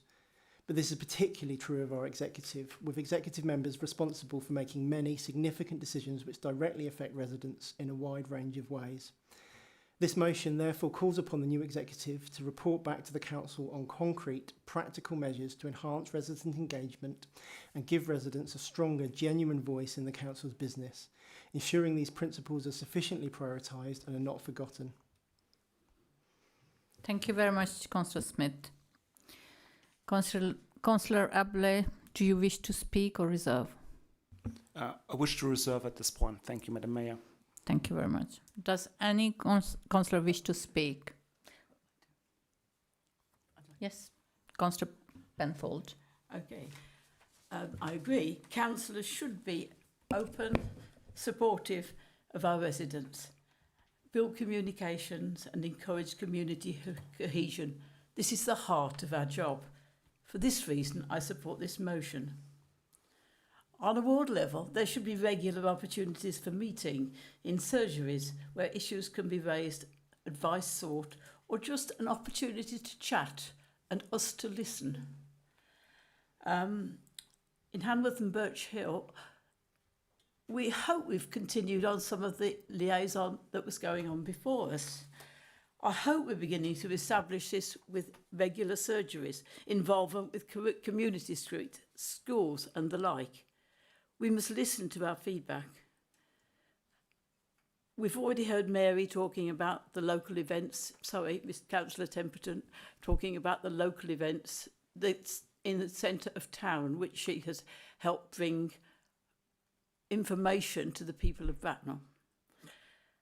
We're planning in our ward a local newsletter which will keep residents informed of what's happening in the town and the local community. When consultations are announced, we need to ensure they're communicated to the residents and they have opportunity to come and discuss them with us. Encourage people to give their opinions. We might not always agree with them. I think there's a long way to go, but we're trying. All ideas welcome, please. Thank you very much. Thank you very much, Councillor Penfold. Councillor Virgo, please. Thank you, Madam Mayor. I'd just like to support the councillor very much, Councillor Smith, on this. I come from a media background all my life, and the only way we will ever convince people, particularly in climate change, actually, after we spend a long time talking about it, but the only way that we will ever convince people is to get them to join us, to be open, to tell the truth. And I do, you know, I've been in politics for 12 years and I'm dismayed by the lies that are actually coming out of politicians, frankly. And I come from a party where we've got to be better at it. Everyone's got to be better at it. But we've got to convey the message and we've got to join with the public. And so I can't help but absolutely commend the motion and support it. Madam Mayor, thank you. Thank you very much. Councillor Temperton, please. Yeah, thank you. I think in our manifesto, we said we would take the council to the people. And I think you can only do that if you actually involve all the people completely. And the 4th of August was a huge success with face-to-face, where the people could come to the welfare team, to the food bank, to Citizens Advice, and actually talk to them face-to-face and not online. And it really was very successful. And afterwards, talking to them, they said this should happen more often, and it will. And I think we need a big discussion on the budget. Year after year, I have mentioned and stood up as my major speech budget and started off by saying, isn't it a great shame that we've only had 2 responses to the consultation on the budget? Or once we celebrated, it was a 200% increase, and we had 4. So I mean, it's absolutely appalling. That was my #1 out on all of it. So in order to get consultation on any budget, we need actually some consultations before the final decisions are taken. So I really want to be out there in Princess Square with all the council there, and us talking to people about what the budget actually means to the people and giving them a choice and showing them what the choices actually are, because it is going to be a very hard budget, but they ought to know why those choices are going to be made. And I think we need to discuss, we need to be on the doorstep when we've all been knocking on doors, we know people on our residents think that the council does three things. We collect the bins, we don't mend the potholes, and we don't cut grass. And they're what we don't do. And they very rarely tell you anything they do. If you're ill, you know where to go. If you've got a crime, you hope you know where to go. But when you've got an issue, they don't think we've got in contact with the council. We have a revolution of change that is needed so that people know where to go, who to ask for, and when to come into this council and ask a question. We shouldn't thank someone coming in and saying, you're so brave for being here. You don't have to be, it feels like Daniel being fed to the lions most of the time. It shouldn't be like that. That depends on the atmosphere within this council. Are we open? Are we honest? Does it feel good to come in here and ask the councillors a question? Or are you feeling really worried and you're sick before you come here because you know that it's a very hostile atmosphere? That's got to change, and I think it will change, and I'm committed to make it change, and we've got to take the council to the people, and we've got to listen. Thank you. Thank you very much, Councillor Templeton. One second. Councillor Barnard, please. Thank you. Agree with everything I've heard, but if I can put one plea into the executive, it's for those who struggle to get their voice heard. Because, yeah, it's great, we can be more open, we can be welcoming, we can be encouraging. But I really put a plea in that the views that we need to capture, that are very difficult to capture, are the hard to reach groups, because they're some of our most vulnerable residents. And the way we have to look at this is, we're getting more confident, some of us, working in this environment. And, I welcome that we make this welcoming for people to come here, but for many, many people, any interaction with the council is not something they encourage or they want. And in some cases, it might not be their choice that they're engaging with the council. So my plea is, on top of everything else, is for the executive consideration, and I think this is particularly in adults and children, and actually also picking up the views of the wider community in terms of planning, where they sit in that, because those are the people who I think will really enrich the discussions that we have in a way that actually those that sometimes shout the loudest, that have the greatest confidence, will add to, but often repeat the views. So welcome any opportunities to do this. I know that there are certain training courses you can do, things like total respect training, the Do You Know training that we do in terms of working with children looked after and things like this. Things like that enable us as councillors to learn how to best work with, because we can all go and talk to people with the best of intentions, but sometimes we get it very, very wrong. So I think sometimes it's understanding how we do that, how we engender that debate, and I think that's what will enrich this, because the motion is great and I'll be fully supporting it. But you know what, if we don't master this one, we'll only be getting 70-80% of the way there. And so when we make budget decisions, because quite often the funding decisions we make do actually directly impact on more vulnerable residents, we need to know what their voice is. We need to find out the best way. And it might not be our direct remit to do that. There might be other groups, organisations and people that can work with us where we build that trust and confidence so that voice is heard. And I wait for the budget debate when we hear their voices loud and clear, when we take those difficult decisions. Thank you.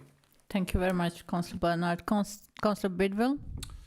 Yeah, thank you, Lady Mayor. You can tell by the passion of our leader how committed we are to get the communication message out to our residents.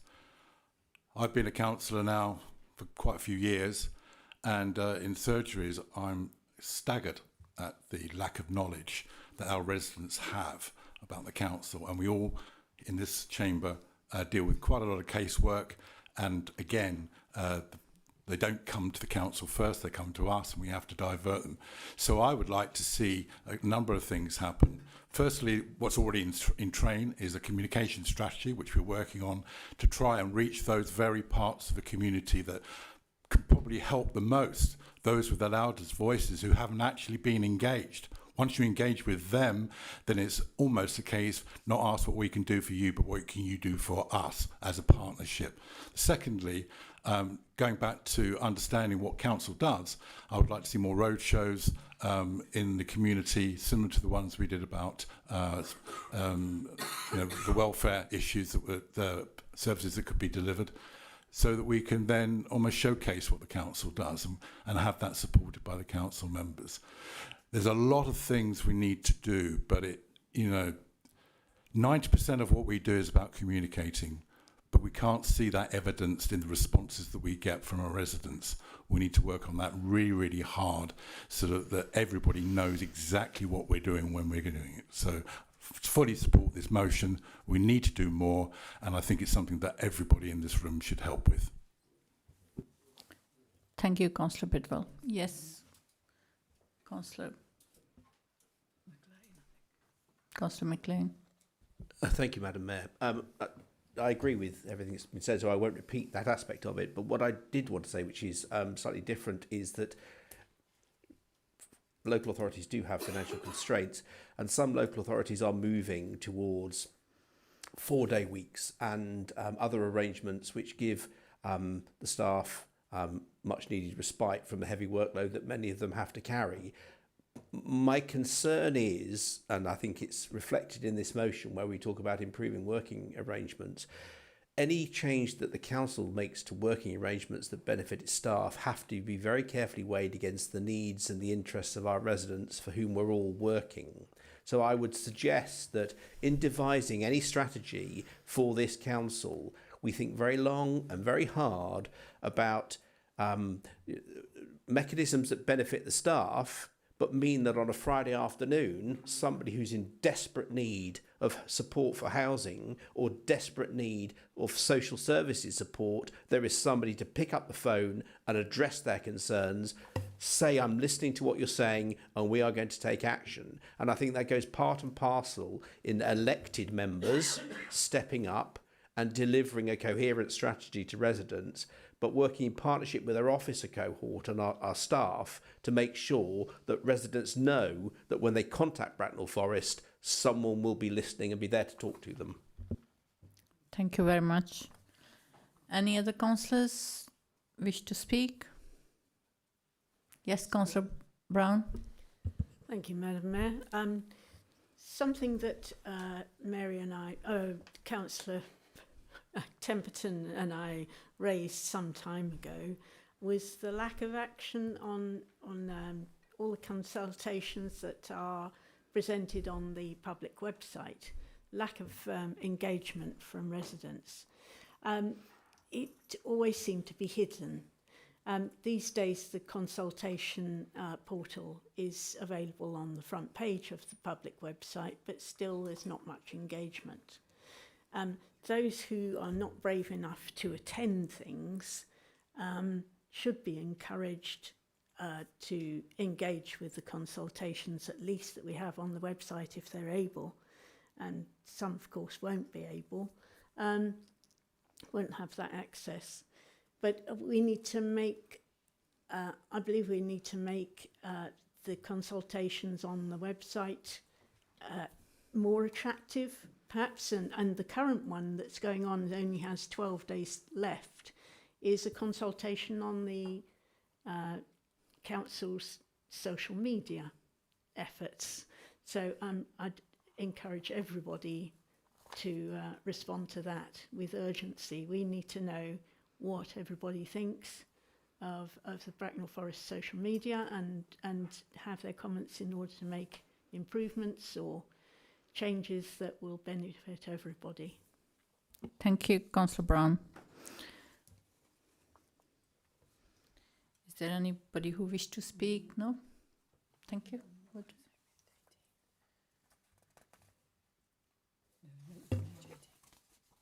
Sorry.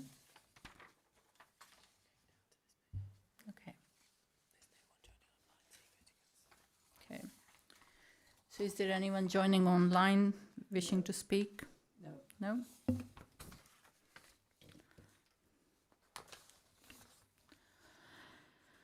Councillor Smith, do you wish to sum up?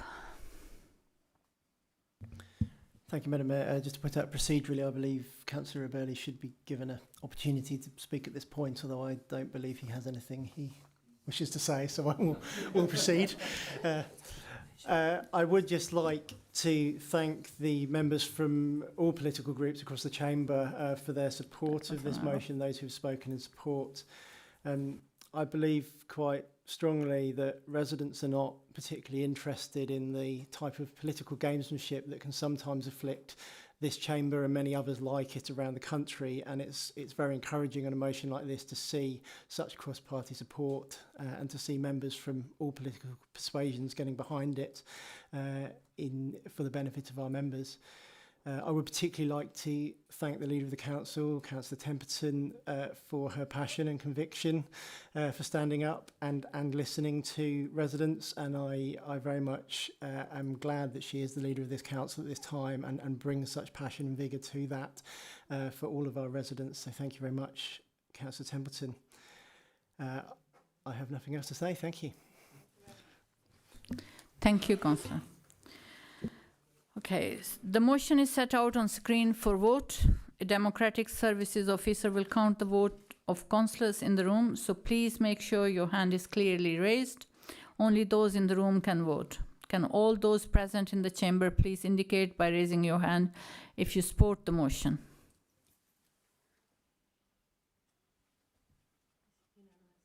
It is safe to say that it was unanimous. Thank you. And it is carried. Now we move on to the third motion.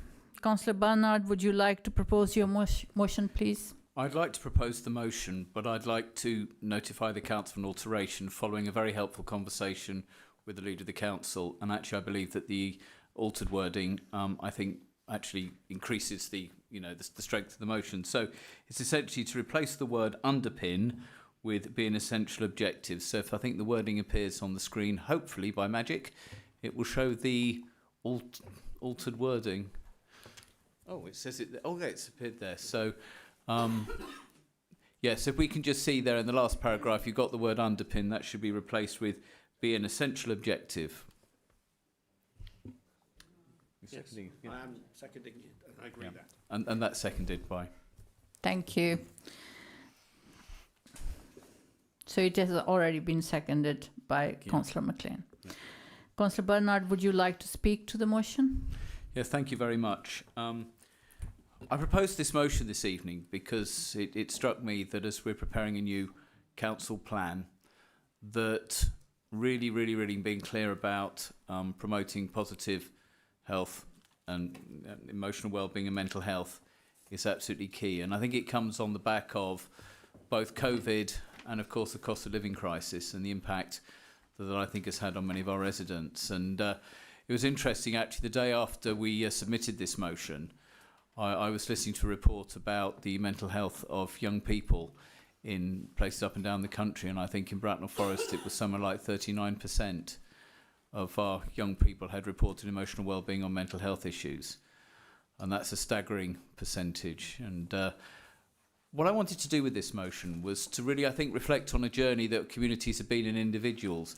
If you think 10, 15 years ago, it was a brave person that actually spoke in the workplace that they were suffering from emotional well-being or mental health issues and were struggling.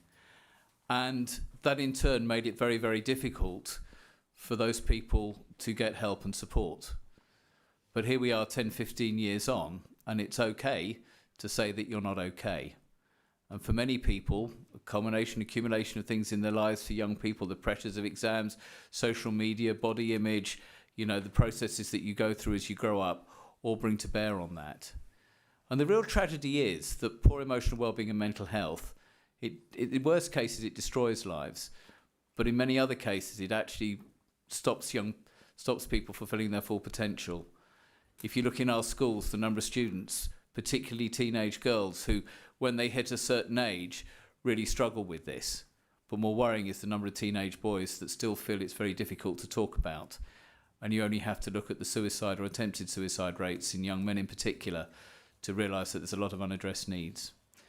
So the reason for moving this motion is slightly personal in many regards, because if that advice, guidance and information is about, if we work closely with our partners to make sure it's there, that once you've had the courage to admit to yourself, or with the support of others admit to yourself that you're not okay, that advice and guidance is there and available to give you that help and support at an early stage.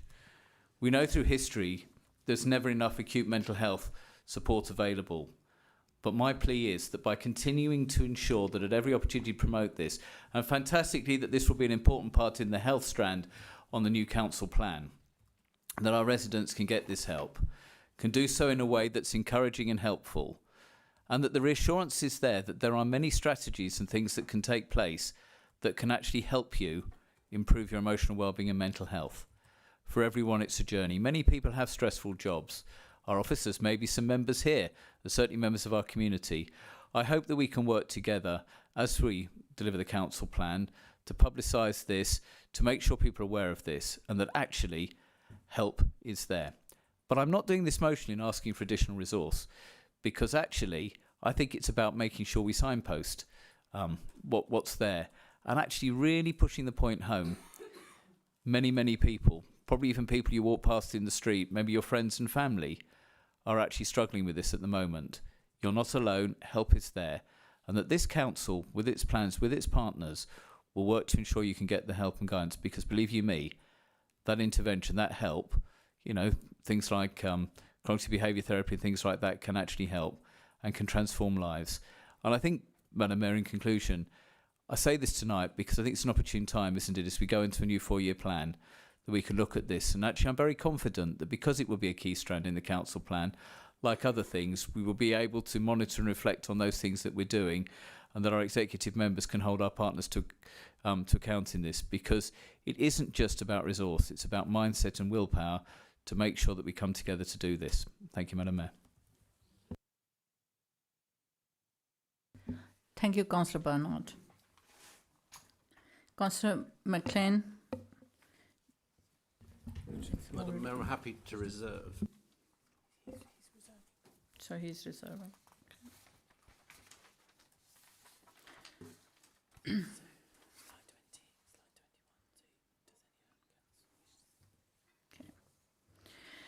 Does any other councillor wish to speak? Okay. So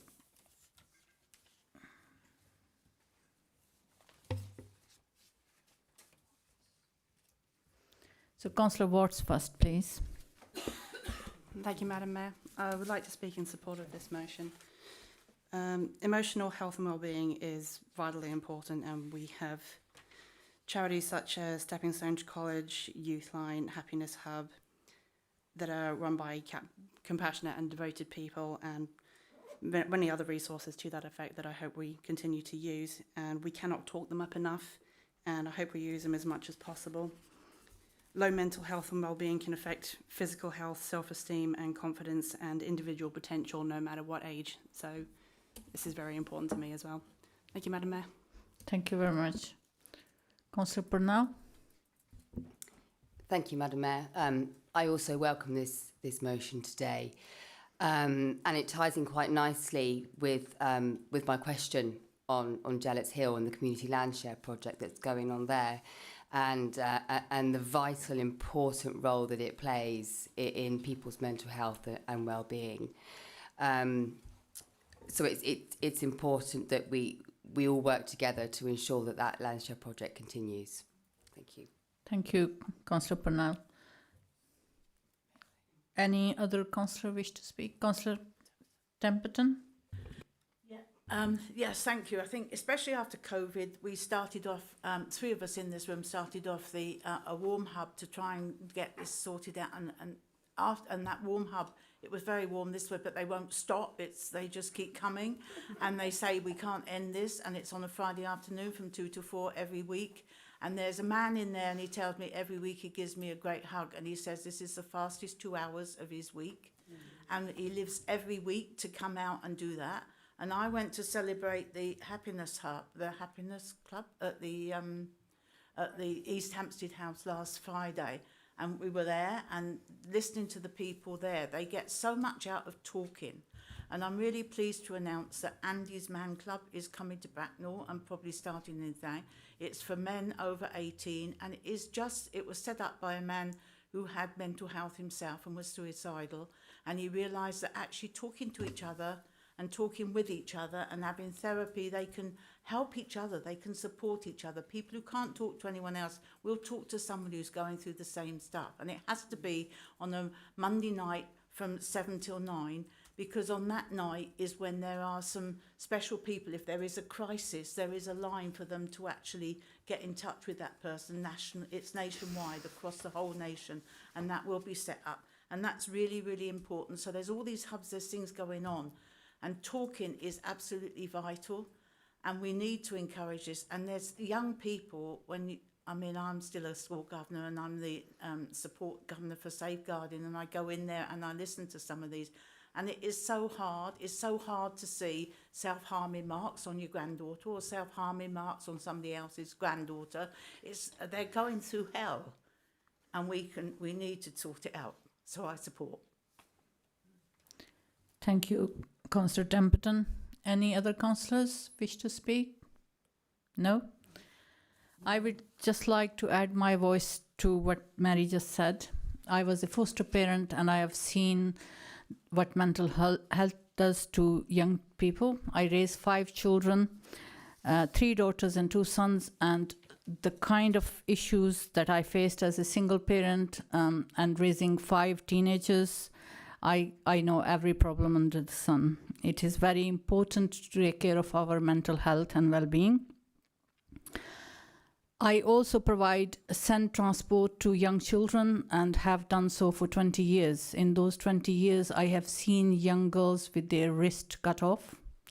I have seen young people, their hair pulled out of their head.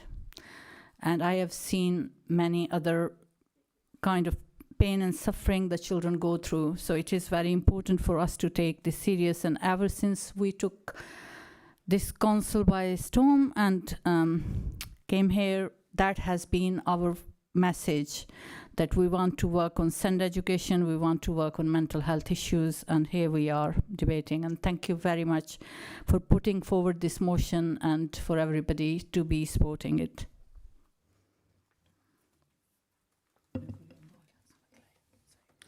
So, Councillor McLean, do you wish to speak now? Yes, thank you, Madam Mayor, but I'll keep my comments brief because a lot has already been said. But I did want to make a couple of observations about the motion. I have young adult children, so I've been through the whole process of the vile nature that social media can impact young people's lives. But whilst this is a very important issue for young people, the issue of mental health is also important for people of every age. Whether you're someone of my age who has young children and parents who need support and is managing all of that with a working life, or as you get older and social isolation or whatever it happens to be, we need to be embedding in everything the council does support for all stages of our life in Bracknell Forest, because it's too important not to do that. And yes, we have finite financial resources, but there are so many organisations that members have already highlighted that can help people, and they need to know that help is available and how to find it and where to find it. I mean, COVID, as Councillor Templeton has said, threw all of this into a very stark spotlight. And as Councillor Pennell has talked about the land share, absolutely. The importance of our open spaces on people's health and mental well-being is so important, and that's why I and other members in this council chamber have fought tooth and nail to protect our open spaces over many years from the constant pressure of development, and that is something we need to continue to do because it's so important for our local people to enjoy the open spaces that we have and make sure that we get better and improved open spaces. So all this is very important, and it has to be an integral part of everything the council does, and that's why I'm very happy to support this motion, because I think it must deliver for our residents so that our health and well-being is protected and enhanced. Thank you. Thank you very much, Councillor. Councillor Bernard, does anybody else want to speak? Yes? We've moved on. My apologies, we had moved on. So I cannot go back to asking questions. Councillor Bernard, do you wish to sum up, please? I think very briefly, I think what's heartening tonight is the breadth of understanding, knowledge and experience of organisations that councillors have. And just think if we put that together and make sure that we continually work with our partners to promote this in every possible location. And I think it's to pay tribute to the huge amount of good work that goes in our schools as well. I think what has really again changed over the last 10, 15 years is the focus on pastoral support and the understanding of the impact that emotional wellbeing and mental health issues have on a whole range of aspects of engagement with school. And, we talk about Youthline and other organisations, but I think, where I am with this is that it's still one of the most important things is to say, to be really clear, it is okay not to be okay. And that's the first and number one step, isn't it? Find someone that you can share with as that first point in unlocking that help. Because actually this is not something that can be easily tackled on your own. It's not something that generally gets better without that support. And I think what you've heard tonight, and I hope, going beyond this chamber, the huge amount of understanding and support that there is and recognition this has. I do, Madam Mayor, just want to make one observation with the comments that you made, because of course there was life before 4th of May this year. And I think one of the things that I'm very proud of is that this council was rated outstanding for its children's services, where there'd been a really huge focus on promoting strong emotional wellbeing and mental health amongst our most vulnerable children, those who are in the care of the local authority, those with child protection plans and others. Recognising councils can always do better. I think working with those young people in my role as the executive member showed me just how important that help, advice and guidance was. The diversion away from self-harm, the real impact that social media can have. But what I'm saying tonight is I'm really heartened by the fact that our schools are not alone. The organisations that work with people that come to them, and the sort of and Councillor Templeton, the comments that you make, about the warm hubs and actually the opportunity to talk and bringing specifically targeted support for men over 18 who we know to be a vulnerable age group to the success of this, absolutely fantastic. I look forward to participating in the discussions around the council plan on this. Thank colleagues for their comments this evening and hope that we can send a strong message of support and look forward to implementing things in the years ahead. Thank you. Thank you very much, Councillor Bernard. I appreciate that there was life before 4th of May, and there is life after 4th of May as well. Madam Mayor, as you so eloquently said a few minutes ago, we've moved on. Yes, thank you. We will. The motion is set out on screen for the vote. The Democratic Services Officer will count the vote for councillors in the room. So please make sure your hand is clearly raised. Only those in the room can vote.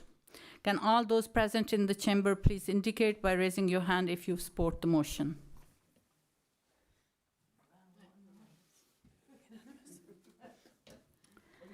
So thank you. You can put. Thank you. That was another unanimous, and I think we have made some history here. We had 3 unanimous votes, and that just shows how keen we are to work together.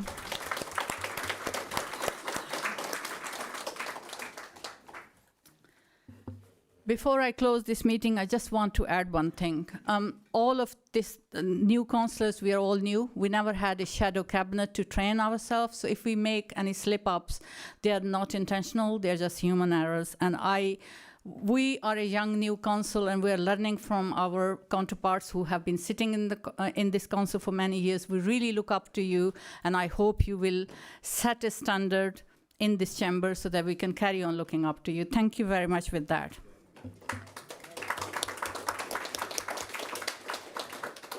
Can the Democratic Services Officer confirm when the live broadcast has ended? Could everyone remain quiet and seated until it is confirmed, please?